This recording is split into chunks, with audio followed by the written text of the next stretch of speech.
मेरे प्यारे दोस्तों, फिर से आप लोग का स्वागत है हमारे हिंदी क्लासेस में। तो चलिए हम लोग पढ़ते हैं हमारे सामाजिक विज्ञान का बहुत ही प्यारा और नन्हा मुन्ना सा चैप्टर है विकास। चलिए शुरू करते हैं विकास को। आप लोगों ने बहुत ही अच्छे से सुना होगा विकास के बारे में, लेकिन सुना तो होगा, लेकिन आज हम लोग यहाँ पर पढ़ते हैं और आसानी और इजीली पूर्वक समझते हैं। तो चलिए सबसे पहले हम लोग एक बात देखिए, अगर हम लोग किसी चीज को पढ़ते हैं देखिए, तो पढ़ने का मतलब हाँ ठीक है पढ़ते हैं, इसको पढ़ना हम लोग विकास है, लेकिन अगर हम लोग इसको पढ़ने से पहले अगर क्यों ना हम लोग यार विकास को ही जान ले कि ये विकास क्या है, ये क्या कहना चाहता है विकास, इसके बारे में तो जानेंगे ही। वो तो हमारा अध्याय पढ़ा है, वो तो हमारा अध्याय है। चलिए तो हम लोग क्या करते हैं, इस विकास भाई को समझ लेते हैं, ई क्या कहना चाहता है भाई। चलिए शुरू करते हैं, बस शुरू कर देते हैं। अब देखिए विकास नाम से हमको कुछ आई मतलब हाँ पता चला है कि विकास है कुछ बढ़ने की बात की जाती है, अग्रसरता की बात कर रहा है। विकास मतलब क्या होता है, अग्रसरता। विकास मतलब बढ़ना या फिर अग्रसरता। तो हम लोग अगर इसका अर्थ समझे तो विकास का मतलब सीधा सा होता है पहले से बेहतर होना, पहले से बेहतर। विकास का मतलब होता है पहले से बेहतर, विकास का मतलब पहले से बेहतर। अब हमने आपको समझ लिया विकास का मतलब भाई होता है पहले से बेहतर। अब समझेंगे कि भाई विकास का परिभाषा क्या है, विकास का परिभाषा क्या है। तो सिंपल सा इसका परिभाषा आप कह सकते हैं सिंपल सा कि ऐसी स्थिति जिस स्थिति पर कोई देश या कोई गांव या कोई कह सकते हैं आप कोई राज्य वह अपने पहले स्थिति से पहले, चलिए समझिए सुनिए एक मिनट सुनिए। आप मान लीजिए एक किसान है ठीक, एक किसान अभी क्या है इसके पास, इस किसान के पास क्या हो सकता है। मान लीजिए इसके पास बैल है, क्या है बैल है और खेत है, खेत। अब ये जब अपनी खेत की जुताई करेगा तो इस बैल लेकर जाएगा, जिसके कारण इसे क्या करना पड़ेगा भाई, अपना समय ज्यादा लगेगा। अब बैल है समय लगेगा, जाहिर सी बात है। अब भाई अगर बैल ना होगा कि इसके पास अगर हो जाए ट्रैक्टर हो जाए इसके पास, तब आप ये बताइए इसके पास किस चीज की बचत होगी, इसके पास समय बचेगा, जाहिर सी बात है समय बचेगा। और इसका जो श्रम है, अभी बताइए दिन भर बेचारा धूप में बैल लेकर के मत आता खेत में, अब क्या हुआ ट्रैक्टर से अपना छाव में बेचारा अपना खेत जोत लेगा आसानी से। इसकी पहले स्थिति क्या थी, बैल से जोत रहा था, अब क्या स्थिति इसकी हो गई, आराम से ट्रैक्टर से जोत लेगा। अब इसका मतलब क्या हुआ, पहले कुछ और था कुछ और हो गया, कुछ और होने का मतलब पहले से बेहतर होगा ना, पहले से बेहतर होगा। अगर ये कंडीशन ऐसी होती कि पहले बेचारे के पास ट्रैक्टर थी, किसके पास, किसान भाई साहब के पास थी पहले ट्रैक्टर, अब हुआ क्या बेचारा किसी का पास ट्रैक्टर नहीं है, बेचारे के पास बैल हो गए, तो भाई उसका विकास नहीं होगा, क्यों, क्योंकि विकास कहता क्या है कि भाई पहले से बेहतर हो ना कि खराब, पहले से बेहतर हो ना कि खराब। इसलिए क्या हुआ, इसका बैल से ट्रैक्टर हुआ भाई, विकास हुआ। ठीक, हम लोगों ने विकास का अर्थ और विकास का मतलब समझ लिया। अब चलते हैं अपने अगले हेडिंग की ओर। इसका परिचय बताना था, परिचय देखिए, परिचय में अब विकास का मतलब क्या हुआ, देखिए जब किसी का विकास होता है, ऐसा कहा जाता है कि जब किसी का विकास होता है, विकास होगा तो विनाश निश्चित होगा। अब कहना ठीक है, विकास होगा तो विकास निश्चित है, विनाश निश्चित है। अब भाई विकास के बाद विनाश कैसे निश्चित है, चलिए समझते हैं कैसे। तो यहाँ पर देखिए अगर मान लीजिए अगर भारत सरकार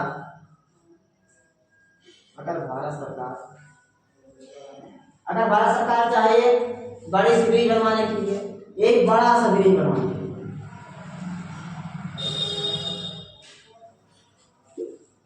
अब ब्रिज बनने की जरूरत कहाँ पड़ती है। अब मान लीजिए यहाँ पर नहर है, यहाँ पर लोगों को इस पार से उस पार जाना है अगर, तो भाई सबको तैरने आता नहीं है।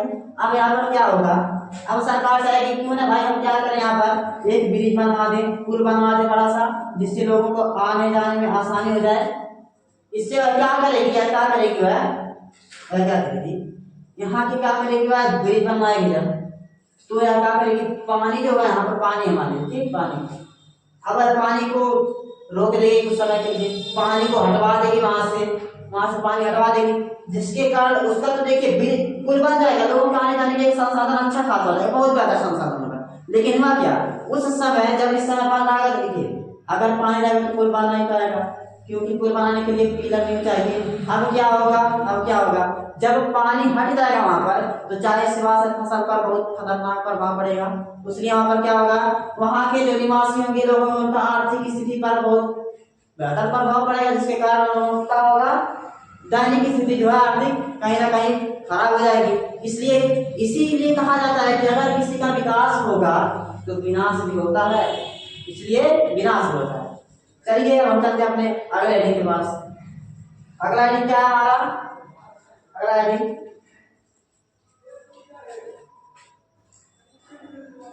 हेडिंग हमारा है आय और अन्य लक्ष्य, आय और अन्य लक्ष्य।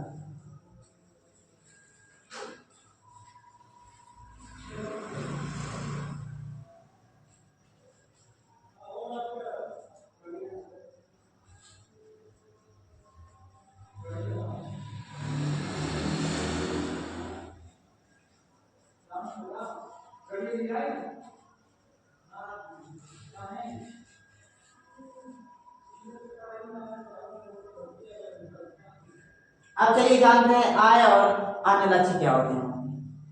आप लोगों को आय का मतलब सीधा समझ में आ रहा होगा। आय हो ही क्या सकता है हमारा, आय क्या हो सकता है, आय हमारा सीधा संबंध इसका किससे है, लक्ष्मीनिया से है। आय का संबंध किससे है, लक्ष्मीनिया से। आप लोग जानते होंगे लक्ष्मीनिया मतलब पैसा से, पैसा रुपए से है, किसका संबंध है, हमारे आय का, आय हो गया। अन्य मतलब और भी हो गए, अन्य मतलब और हो गए। लक्ष्य का मतलब कुछ ऐसे और भी चीज होंगे, कुछ ऐसे और हमारे पास क्या कहते हैं, और ऐसे वैरायटी है और हमारे इसके प्रकार होंगे ऐसे कि जो हमारे विकास होने का मदद करेंगे। अब हो क्या सकते हैं, जैसे आय हमारा, देखिए आय क्या होगा, जब किसी देश की पैसा होगी, किसी देश में पैसा होगा तो लोगों के पास अगर रोजगार है तो भाई पैसा रहेगा। अब लोगों के पास पैसा होगी, आर्थिक स्थिति पहले से कहीं ना कहीं और बेहतर होगी। ऐसे क्या होगा, अभी बताइए, आपके पास मान लीजिए बहुत पैसा, बहुत अच्छी बात है, पैसा है।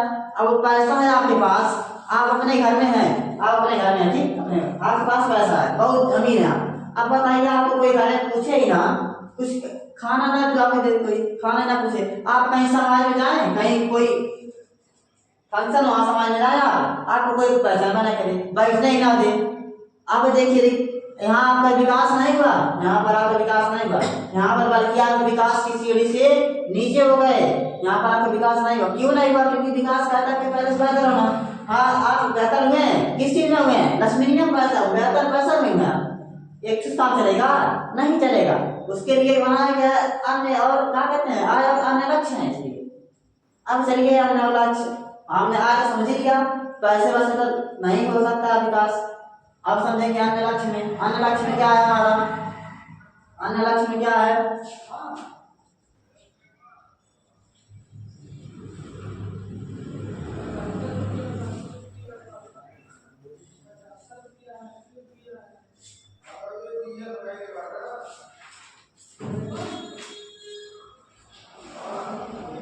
आप जानते होंगे प्रतिवर्ती आय, क्या जानते हैं, प्रतिवर्ती आय। अब देखिए इसमें अन्य लक्ष्य में एक चीज जानते होंगे, अन्य लक्ष्य में इसमें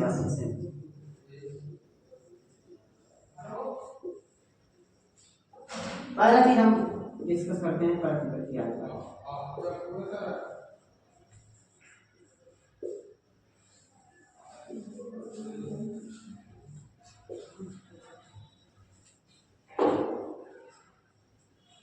अब चलिए समझते हैं प्रतिव्यक्ति आय। अन्य लक्ष्य में प्रतिव्यक्ति आय आता, प्रतिव्यक्ति आय होता क्या है। अब यहाँ पर क्या लिखा हमने प्रति, पहले हमने लिखा है प्रति मतलब क्या होता है, प्रत्येक मतलब एक व्यक्ति मतलब होता है, व्यक्तियों के बारे में बात की जाएगी। आय मतलब आप लोग समझते हैं पैसा, मुद्रा, ठीक। अब देखिए प्रतिव्यक्ति आय मतलब जिस एक देश, मान लीजिए किसी देश के लोगों का एक लोगों का आय हमारा क्या कहलाएगा, प्रतिव्यक्ति आय। अब क्या होगा, अब देखिए प्रति व्यक्ति आय में हमको अगर प्रति व्यक्ति आय निकालना, देखिए क्या करना पड़ता है आपको। देखिए अगर किसी व्यक्ति का आय है तो उसका खुद का आय होगा, किसी व्यक्ति का आय उसका खुद का आय होगा, ऐसे उसके परिवार का पारिवारिक आय होगा। ऐसे होता है राष्ट्रीय आय। राष्ट्रीय आय क्या हुआ करता है, राष्ट्रीय आय वहां के एक राष्ट्र का, एक देश का आय क्या होता है, राष्ट्रीय आय होता है। अब आपको प्रति व्यक्ति आय का निकालना है तो उसके लिए आपको समझ लीजिए फॉर्मूला है, एक फॉर्मूला है, वो क्या है, राष्ट्रीय आय बराबर, राष्ट्रीय आय बराबर यहाँ पर होता है प्रति व्यक्ति आय बराबर कुल राष्ट्रीय आय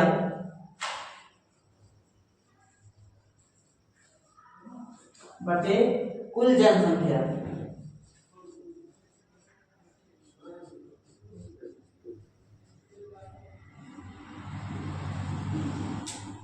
अब देखिए यहाँ पर प्रति व्यक्ति आय और राष्ट्रीय आय और कुल जनसंख्या मतलब आप समझते क्या होता है। अब देखिए हमारा भारत देश है, क्या भारत देश, ठीक भारत देश, ठीक। अब मान लीजिए यहाँ पर क्या होगा, यहाँ पर मान लीजिए यहाँ पर रहते हैं, मान लीजिए 10 लोग हैं, भारत देश में कितने लोग रहते हैं, 10 लोग। अब ये 10 लोगों का मान लीजिए हमने क्या निकाला, अनुपात निकाला, एक एवरेज निकाला उनका, एक लोगों का मतलब से प्रति लगभग में निकाला। तो मान लीजिए एक महीने कितने कमा रहे लोग, मान लीजिए 5 रुपए कमा रहे थे, कितने रुपए, 5 रुपए कमा रहे थे। अब यहाँ पर क्या होगा, अब निकालना तो प्रति व्यक्ति आय है, तब क्या कहेंगे, कुल राष्ट्रीय आय लेंगे। राष्ट्रीय आय का मतलब क्या होगा, 5 रुपए हमारा क्या है, राष्ट्रीय आय है, 5 हो जाएगा बटे कुल जनसंख्या कितनी है, जनसंख्या कितनी है, कुल 10 है, इसमें भाग देंगे तो कितना आएगा, 0.5 आएगा। कर लीजिए ठीक, 0.5 रुपए। इसका मतलब क्या होगा, इसका मतलब क्या होगा कि वहां का जो देश है, जो वहां का जो कुल क्या कहते हैं, प्रति व्यक्ति आय है, प्रति व्यक्ति आय 0.5 रुपए है, ठीक। ये क्या हो गया हमारा प्रति व्यक्ति आय। अब दूसरा बात करते हैं साक्षरता दर की, साक्षरता दर। अब साक्षरता दर होता क्या है, साक्षरता दर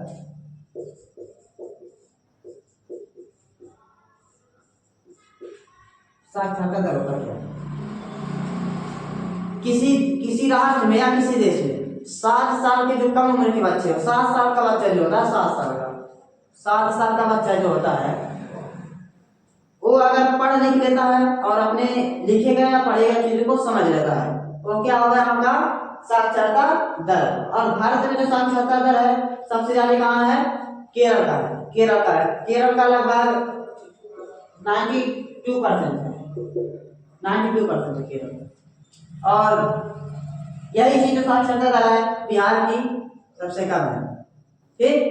लेकिन अब साक्षरता दर में क्या बताया आपको, 7 साल के जो बच्चे होंगे उनकी उम्र क्या होगी, कम, मतलब 7 साल, उम्र कितनी होनी चाहिए, 7 साल होनी चाहिए, ठीक। अब देखिए जहाँ के बच्चे होंगे वहां के अगर बच्चे पढ़े लिखे हैं तो वही उनकी साक्षरता अधिक होगी। ऐसे मान लीजिए अगर एक फैमिली है उनके वहां 10 लोग हैं, और एक फैमिली उनके वहां भी 10 लोग हैं। अब एक फैमिली वाले नहीं ना, एक लोग गरीब है, अब जो बेचारा गरीब है वो क्या कर सकते, ज्यादा खाना ला सकता है, अच्छे से भोजन करने से अपना जीवन निर्वाह करने उन लोगों के लिए शायद बेहतर है।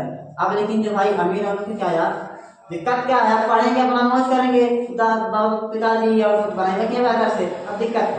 लेकिन अब भाई जो पढ़ा लिखा है उसका अच्छा, जाहिर सी बात अच्छा होगा। ये जो हमारा केरल है वहां पर बच्चों की क्या है, जो शैक्षिक नीति है ये कहीं ना कहीं अन्य राज्यों से बहुत बेहतर है।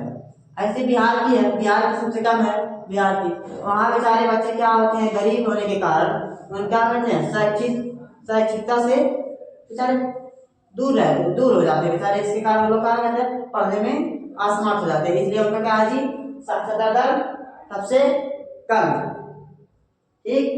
आप समझते हैं आगे थोड़ा सा आगे, अभी तो हमने लक्ष्य करेंगे, अभी और समझते हैं।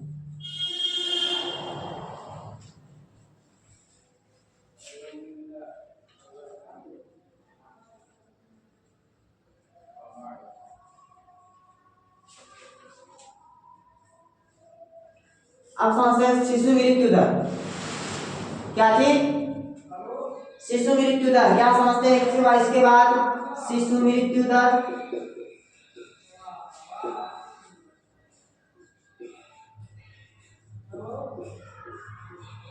अब देखिए ये शिशु मृत्यु दर होता क्या है?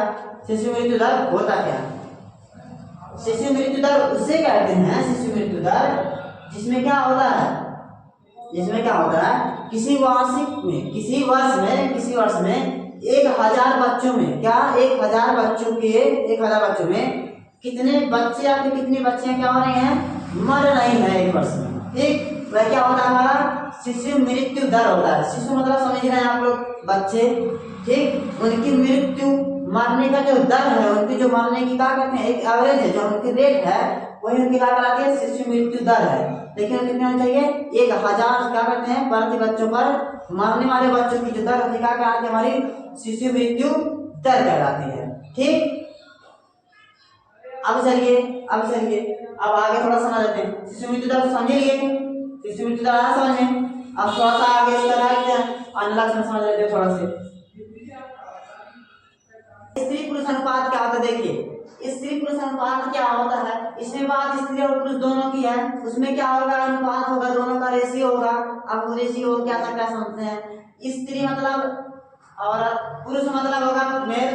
अब यहाँ पर क्या होगा, 1000 पुरुषों में मतलब 1000 पुरुषों में जो बच्चे होंगे या स्त्री होंगी, इनका जो क्या कहते हैं, इनका जो अनुपात होगा, इनका अनुपात जो होगा क्या कहलाएगा, स्त्री पुरुष अनुपात होगा। अब देखिए क्या है, देखिए कितना 1000 पुरुषों में, कितना 1000 पुरुषों में। अब भारत में देखिए, भारत में 1000 पुरुषों में कितनी महिलाओं का अनुपात है, कितनी महिलाओं का अनुपात है, तो कितना है महिलाओं का अनुपात 946 है। कितनी है, 946। अब हमने क्या बताया आपको, मतलब देखिए मतलब 1000 पुरुषों में जो महिलाओं का अनुपात है क्या कहलाता है, स्त्री पुरुष अनुपात कहलाता है। यहाँ पर देखिए हमने लिख दिया जो 1000 पुरुष हैं उन पे कितनी महिलाएं हैं, 946 है। इसका मतलब क्या हुआ, कहीं ना कहीं भारत का जो है स्त्री पुरुष अनुपात भी महिलाएं में कम है। ठीक, इसी के अब देखिए यहाँ पर एक बार देखिए, आपको बता दिया विकास, इसका परिचय हो गया बढ़िया से। इस प्रकार देखिए हमारे वीडियो जो है थोड़ा सा बड़ा हो जाने के कारण, जिसके कारण हमें क्या करना पड़ रहा है, थोड़ा से मतलब हो जाता, लेकिन फिर भी मिलेंगे आप आपके साथ अगले वीडियो में और नए अंदाज में। ठीक, इसी के साथ अगर आपको थोड़ा सा समझ में आया बेहतर हो तो सब्सक्राइब करना मत भूलिएगा और लाइक और कमेंट कर जरूर कीजिएगा। चलिए धन्यवाद, मिलते हैं अगले वीडियो में और नए अंदाज के साथ।